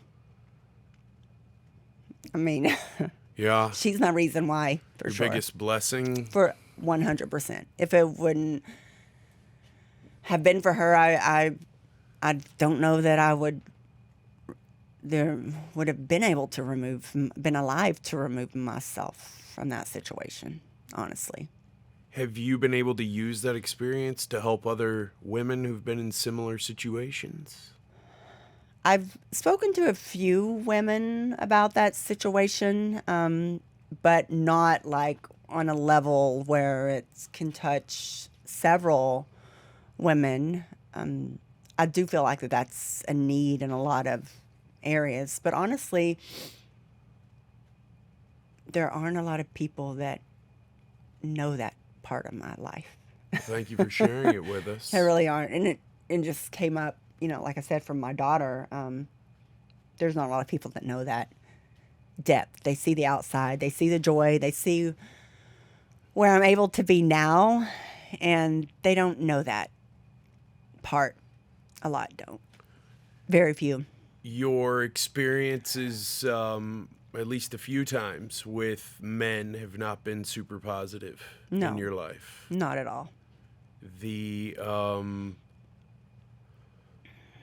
void that not having a good father in your own life created, and then the void that, these guys not being good fathers themselves. Do Right. you see this? There's a lot of people talking about, we've got this crisis of masculinity these days. We don't have, where there's something wrong, there's something happening, we've got to fix it. And yet when you go to figure out why, it's, well, they didn't have a dad. And Right. then they didn't have a dad. And Yeah. it seems like we've got this I don't. unsolvable problem out here of men who are running, not usually toward, but a lot of times away from Yeah. problems, responsibilities, fears. Yeah. A lot of guys don't think they can be a good dad. Right. They don't even want to try. They don't want to let their... And moms and dads. Yeah. You used to didn't hear much about moms, but there's a lot of moms that don't. Yeah, I've They got- don't want to be a mother. Now, I mean, that's more just as common. Like a lot of men get custody. You'll see a lot of men with full custody of their children. Yeah. So we're just in a, I hate to say it, we're in a fucked up world where people don't want to take ownership. They don't want to take responsibility. I do know it's important for us to have roles in our lives, but I think we need to get away from that stigma where we feel like that the role of a father has to be somebody that is our blood and our that type of role, and we need to be okay with allowing it to be just a man as a male figure that is a good man and that does right by people, that loves someone and cares for someone, as protector. And a woman, a mother figure, doesn't necessarily. Some of the women that have been really deep and great to me haven't been blood. They've been just. They were placed in my life for a reason, and I connected with them on a deeper level, and they allowed me to grow. They saw me. They truly saw me for who I was, and they believed in me.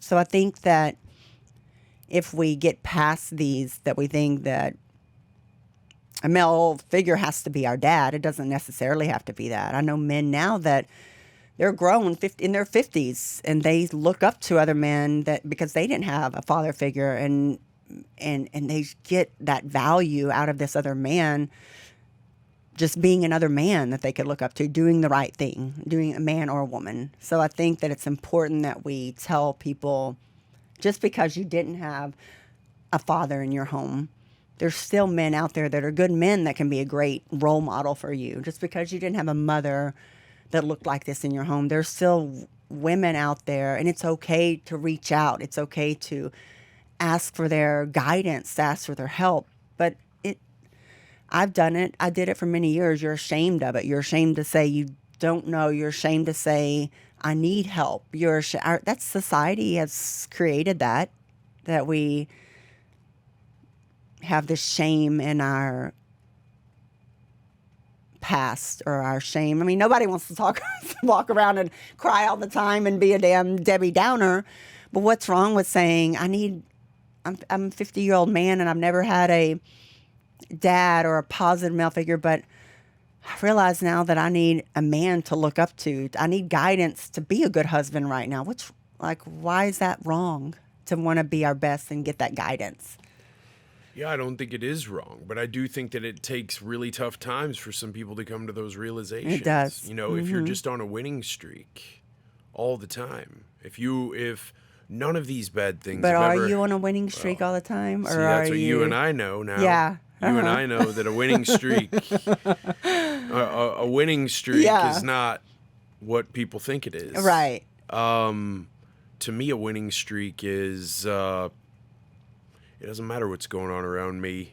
I'm just going with the flow. Right. It doesn't mean I'm fucked up out of my head. It doesn't mean I'm avoiding anything. It doesn't mean I'm using drugs or alcohol, or even some people can use psychedelics as an escape too, instead of as a tool. Of course. It means I'm striving and I'm driven, but I'm also at peace. Of course. And I have joy. I'm fulfilled. I'm whole. I might be crying, but I feel bliss. Yeah. I feel grounded. And I can talk about it. Those things, like I said, the story I shared with you about the physical abuse, many people don't know that part of my life, because there's been so many times where I felt like that was, golly, that was weak. You really just stayed there and let that shit happen. I don't feel that way now, but there was a lot of times that I struggled with that. Like, I don't want people to see the weak side of me. I want them to see the person they see on social media that's energetic and got her shit together, and she's strong and she's powerful and she's dominant. But being authentic and sharing your story and having ownership with it, like, that's real. And what I've realized is that's what also qualifies me to be able to share my story with someone else and uplift them. How can you tell somebody or encourage somebody if you haven't been through it yourself? I'm not going to ask somebody who's never climbed a mountain how to climb a mountain. Right? Yeah. I'm not going to ask someone who's not in shape how to get in shape. Exactly. Oh, I'm big on that. Like, I'm not going to ask somebody who's never made a tackle to teach me how to make one. Exactly, yeah. I'm never asking somebody who hasn't taken a punch to tell me how it feels to hang the fuck in there when it's really tough. Yeah. Mm-hmm. You know? You said you got into construction when you were in your 20s. Yeah. So after high school, you were an athlete in high school? Yeah, ran track. And I ran track college. Where'd you go to college? Southeastern Durant, Oklahoma, very small. Went there for a year. I was like, man, it's hard being a college student. I'm broke. Yeah. Let me just run off to Dallas and start life. Right. Started with a gentleman. He built a lot of the Addison area, Mary Kay building, multifamily. He built a resort in Costa Rica. Started as his admin. Went home every day crying. I thought, oh my God, what did I get myself into? Just stressful, or was he super demanding? No, it was it's construction. There's no HR. There's like I would walk in and be like, well, goddamn, Courtney, what the fuck did you do to your hair today? And I'd be like, I don't know. It's construction. There's no HR. There's no HR. And I was like, oh my God. And they So you're saying when I say that to the gals in my company, I probably shouldn't. That might hurt their feelings. But man, it gave me, I know I'm a woman, I don't have balls, but I feel like I do. I've got some kahunas. But it gave me again, man, all these, not struggles, but all these like areas that push you. Yeah. Like, Tough times, it gave man. me the damn confidence. I can walk in any room now, and I actually look for the rooms where I'm the odd one out, because Sure. I'm like, because it's a different energy when you walk in and you love yourself, you know your identity, and you can be authentic and you can own it, instead of walking in and going, what am I going to talk about? I Right. don't know. But when you walk in and you have this energy and this confidence about you, this is where it shifts. They're like, who is she? Yep. Laws of attraction, 100%. Why is she in here? Yep. It's them questioning instead of you questioning. Right. So now that I can own that energy and really feel confident about it, it's a totally different vibe. And I feel it when I walk in. I feel that question. I feel that, and I can't wait for you to ask me. You know, I mean, because everybody wants the spotlight. Everybody wants to be like, look at me, and not in a vain way. Everybody wants to be asked the question, but now that I own it and I'm confident, but that every day going home crying from that first initial construction job, there's no way I can hold my space in a male-dominant industry if he didn't give me that tough skin, that backbone to be like, fuck you if I have to. Like, you're, no, Right. you know? So, Yeah. I mean, because in a male-dominant space, you can't play with these men. No. You can't be one way. I mean, but you've got to stay neutral. You can't be too lollygaggy. You can't be touchy. You don't shit where you eat. You don't, I mean, there's just a lot of, especially as a woman in this space and an attractive woman, there's a lot of like, you got to really like ride that line where you're not taken advantage of, you're not seen, or, I mean, most of the time they either love me or they hate me. And most of the ones that hate me is just initially is off of a like, she doesn't know shit about construction. She's just coming in to try to be distract or, know. But when you know your shit and you've been prepared, like, go in there and own it. It's given me, I love what I do. I love seeing a piece of dirt and a piece of paper just come to life. And especially if it's a housing aspect where it can be a home for someone or an investor, to see them, how to put their money to work. It's just a different vibe. There's totally different. Something that people who don't build don't understand about driving past something that you built. I know. And being able to say that, like, that is it. I built that motherfucker right there. Yeah. I mean, it's I don't think a lot of people are able to have that, are able to get that. They've probably never even thought about it. Like, if you don't know, you don't know. You don't know what you don't know. Yeah. I mean, they're just like, that's what they do. Like, Right. they've never, honestly, if you think about, I still talk to people today, like, they'll be our age or even older, and they've never built a home in their life. I'm like, you've never been through the process of building a home? Right. It sounds like, because we're in construction, that's like an everyday thing. But a lot of people, when you talk to them, they've never built a home from ground up or been a part of building a home from ground up. If they are in the mid 40s, they probably shouldn't start. Exactly. Right Yeah. Right. Because the amount of, this has been the worst experience. I'm like, well, walk me through it. And I'm like, that's pretty standard. Right. Yeah, that's construction. Weather, men, materials, financing. Right. It happens. These are all exactly part of the game. Right. How did you get this lending business started? Did you just start connecting the dots and are you just a tireless networker? Oh man, your network is your net worth. Right. We all say that. So being in the construction itself for, 8 years I worked for him, and then I took another 8 years where I was a project manager, was literally on site all day, every day, overseeing projects, going ground up construction, traveled nationwide. And I kept hearing the aspect, we need money, we need money, we need money. We would go to banks. They don't understand I saw that. Oh, they understand. They're just idiots. Exactly. I mean, and so nobody could get money. So I'm thinking, okay, where do I make a niche where everyone needs this money And what I found is the reason we can't get the money because they don't understand the construction. We can't, like, I can't make your mind understand this piece of dirt Right. and this piece of paper are going to give you this value. Like, it's almost impossible. Even when you write it up on a prospectus. You write it up. Yeah, it's like, Yeah. so I knew there was a niche there. They'll write you a loan to go make an app that's never going to earn $1 Right. online. But not they won't house- write you a loan to provide housing to develop that is needed. the ground. Yeah, exactly. 100%. Like, you can't get any more pragmatic, practical. You can go pick the dirt up. That's what Right. you're buying. Exactly. You know? Yeah. And you can't. Right. If they don't get it, they're not gonna get it. Exactly. So I knew there was a niche on that. If I understand construction the way I do in the depths of it, and I can break it down, because a lot of about anything is just about knowledge, about making people knowledgeable, making them understand.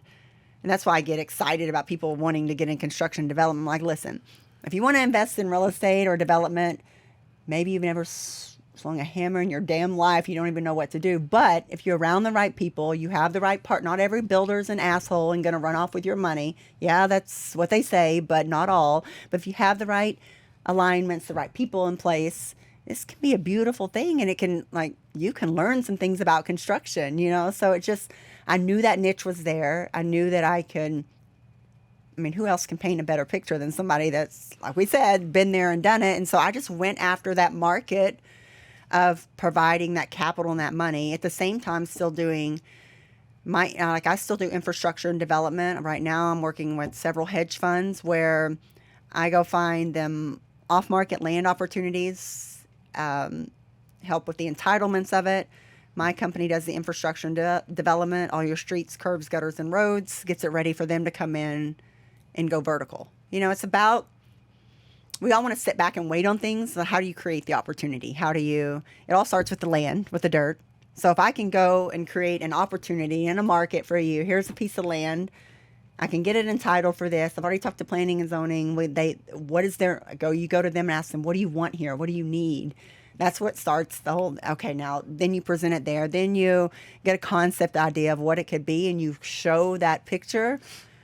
You have to create, I've created opportunities. I've created a niche for myself for people to understand and see development in a different way instead of just waiting to see, but literally going through step by step, showing the numbers, starting with a piece of dirt, starting with the concept idea, starting with this is the budget to get it ready to go vertical. So I literally like feed it to you, because a lot of it's just knowledge, not knowing. If they Sure. don't know, I mean, how do you know what you don't know? No doubt. You go figure it out. Right. But you have to want to. Yeah, That's exactly. the thing. You can lead a horse to water, they say, but you can't make it drink. Of course. An open mind is our biggest weapon, because Yeah. we don't know what we don't Right. know, and we only know what we do know. Do you work with one-off investors sometimes, or are you really working with your hedge funds and your real estate investment trusts and your syndicates? One-off investors are a big idea right now. Anywhere you look on social media, people are wanting to get into tech or real estate. That's probably the two highest as far as investing their money. Again, with tech, I'm a little weird. I don't know. I can say I don't know enough about it, but I'm just, all about real estate and construction. I'll walk in any room, and most people have money that they want to put to work. They just don't know how to do it. Or where to start. And you have to build that relationship. That obviously, when somebody gives you some of this, this is their life savings. Right. These are people that have just retired, and this is their 401k. I love building those relationships, that trust. The hedge funds, of course, the hedge funds came into place when, of course, the market shifted and the financing was available. I'm like, what happens when everybody else is pulling back? The big players make moves. So that's when I went to the big players. All right, I've got opportunities. I've got this.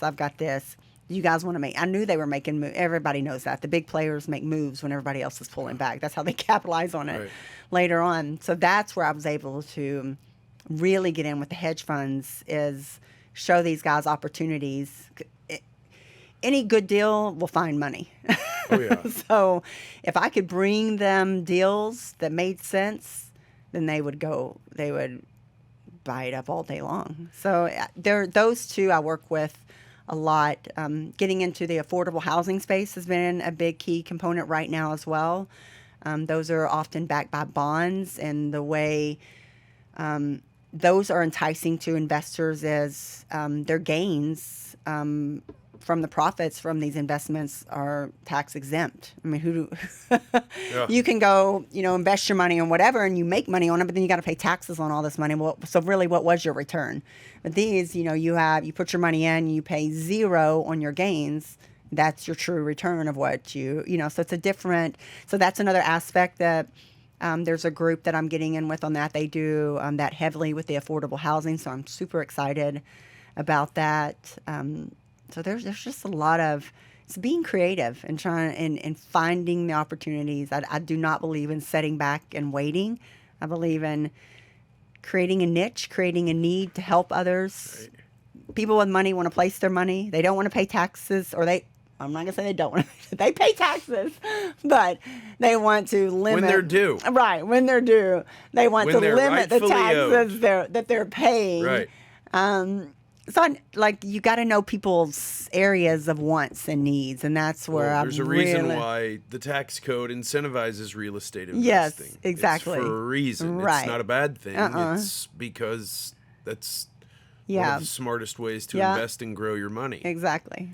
When you're out trying to educate people, trying to network with people, create synergies and alignments and things like that. Are there challenges when you're working in different parts of the country compared to maybe, where you're at here at home in the great state? Is it a little easier to work here? Texas seems to be a little easier now because a lot of people are drawn to Texas. It's and rightly cost so. of living. I know. Cost of living's less than, California, of course, will come here, or East Coast will come here and go, wow, this is a lot cheap, especially investors or hedge funds. But it's just getting comfortable. That's why I really try to get out and get around with people.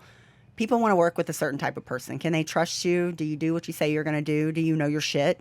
I mean, those are the three basic things. I mean, do you back up what you say? Do you know the difference between a fence post and a post-tension cable? Right, yeah, exactly. Which you do because you've had to be out there in the thick of it. Right, yeah. I don't think you meet very many women who've had to be a hands-on, on-site project manager. Right. So what are you? You're sitting in a job box and you're making sure that all the subs are showing up on time? I'm on the job site all day, every day, cross-checking, making sure everything. I'm initially doing the contracts. I'm doing the budgeting, making sure that's followed through, staying on budget, staying on time, giving a product that's quality. So, that's really made me.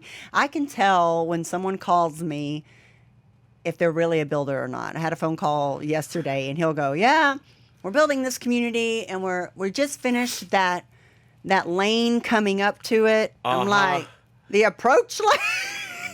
I was like, how long have you been building now? Yeah. And I can just tell off those, that one sentence right there let me know he's not experienced. And there's nothing, I'm not downplaying you, but don't call me and tell me you're an experienced builder when you don't know the word approach lane. Like, like the city's making us do this lane into the community, like where we have to turn in, and I'm like, what? Yeah. Like, did you just? That's what cities do. Yeah. Right. So I mean, just being, and that doesn't come from lending. That comes from understanding development, being on a job site, understanding the terminology. I mean, that's huge, and that's how when I'm able to have these conversations as a woman in this male dominant, not only the investment side and the construction, they're like, okay, she knows the lingo, she knows the talk, and she can back it up, and she does exactly what she says she's so gonna do. You're able to help people grow their money. Yeah. While you help, are most of the money that you're lending out's private money? Yes. So you're growing money on two sides. Exactly. So you're really able to live in that kind of abundance mentality 24/7 where you're helping people learn. They're learning maybe it's the lingo or the business in and of itself, how to recognize value and then how to pursue it all the way down to the finish line, which can be a long journey sometimes. And then you're also growing money on the back end for people who are saying to you, hey, can you help make our money go to work? Yes. We just don't really want to be involved on the nuts and bolts side, but we'll set up the we'll fund this basket and you can lend it Yeah. out, be responsible, we trust you. How important is your integrity and your reputation to you? Whew, that's the biggest. Right. When I feel like a deal is not going how it should, I don't sleep at night, which I know that's not a good thing, but I get really anxious about that because I want my word to mean something. I want my reputation to mean something. I feel like, if people don't like me and if there's something that, and I don't really care to know anyways, but let's put it this way. I don't call and ask for business at all. My phone rings nonstop. I don't answer a phone number that I don't know, and I don't take a phone call unless I charge you for your time to take the phone call. So if that tells you how much my business has grown, my reputation, and who I am in my business, that says a lot. There's most people still out there looking for people to work with or making the phone calls. I do not make a phone call, and I'm saying this in the most respectful way that I've worked my ass off and I've grown myself to be this part, but I don't call and look for business. I choose who I want to work with. You don't get on the phone with me unless you pay to even have a conversation, because that tells me how serious you are about yourself. And I just take it from there. Even up front, when I start to work with somebody, I charge a fee after I've provided, or after you've paid for your phone call. And then after I've provided you what you've asked me to initially, there's a processing fee. Well, people don't value free. Right. Yeah, exactly. They just don't. It's Well, just the way it is. But you also can't get to that point of charging until you've proven yourself and you have that reputation. You bet. You got to bring that value. Yeah, you have to the table. And I had a lunch with a younger gentleman a few days ago, and he's like, I just feel so bad for asking people. I'm like, but do you think they feel bad when they've wasted 2 months of your time telling you that they're lendable or that they have construction experience, when only to come to find out they don't have either, and you've just wasted 2 months really from your heart trying to help somebody get a deal done? Yeah. And they don't have the experience, and they don't have the any money. capabilities. I was like, so it's like, do you think they feel bad? No. Like, I was like, I'm just telling you, like, do this up front, because it tells you how much they value themselves and how confident. If they're not confident in themselves, then you have to take that as a sign that they're not the client. I used to do that. Every person that called me, I've got a $200 million deal. Okay.